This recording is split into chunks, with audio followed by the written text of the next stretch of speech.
As parents, we've got lots of questions about how to access services in order to keep our suicidal youth safe.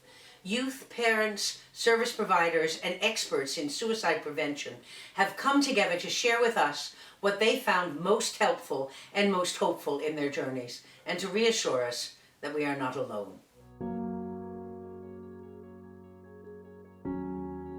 As a teenager, I wasn't the most aware of the services that we had in the city. I only really became aware of the services that we had when I'd realized that I was suicidal and ended up in hospital. So I maybe, if anything, wish that I'd known more about the resources and wasn't just being navigated through the children's hospital, but maybe more so psychiatrists or counselors outside of that beforehand. And it's hard as a child because you have to alert your family in order to get those services. So I think that was my struggle or barrier, was actually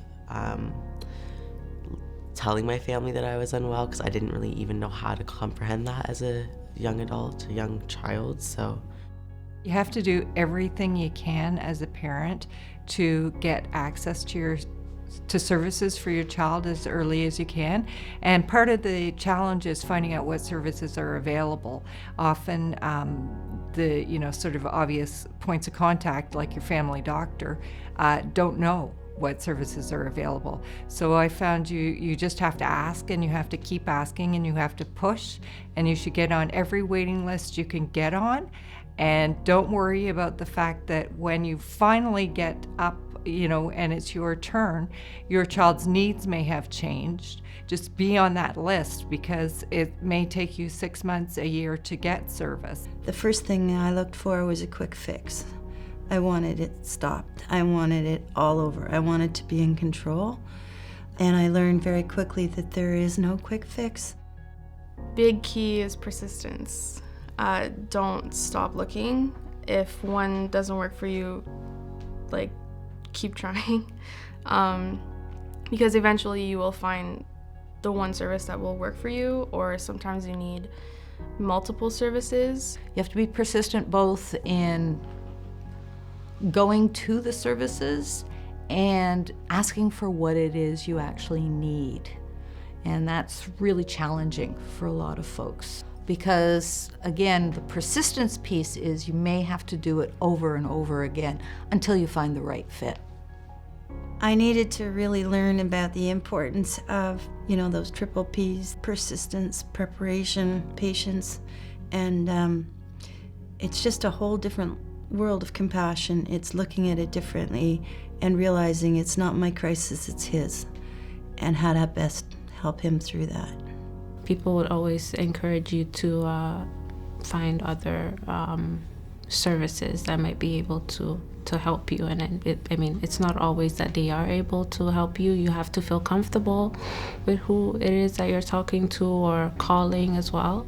Unfortunately, the healthcare system is very disjointed, and there are all sorts of reasons and opportunities to fall through cracks, and it's up to the parents usually, or the caregiver, to be the one who can provide the background to whichever service provider you're seeing at the time. So that can be things about your medication history, what medications you've tried, what the reactions have been. It can be things about behavior. They may see something and think, well, that's normal, but you know your kid better than anyone, and you may know it's not normal. And so you have to sort of support the supports, so to speak.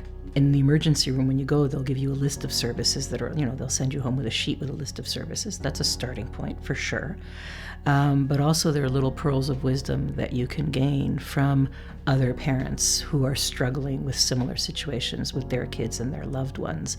And these are bits of information that come out in the course of support sessions or courses or learning workshops or so that are sponsored by a variety of mental health organizations in the city that you live in.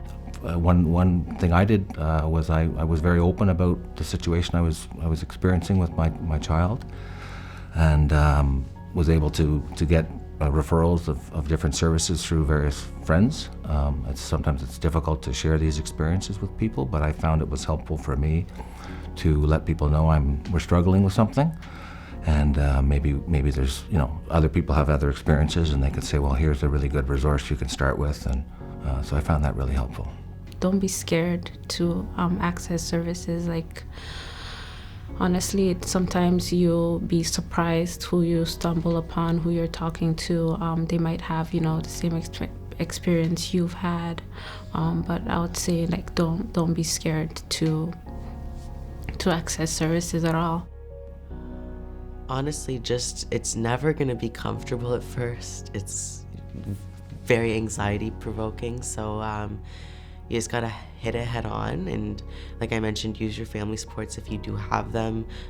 Maybe if not family, a friend, but just putting your foot forward and just getting in the door is the first step, so yeah.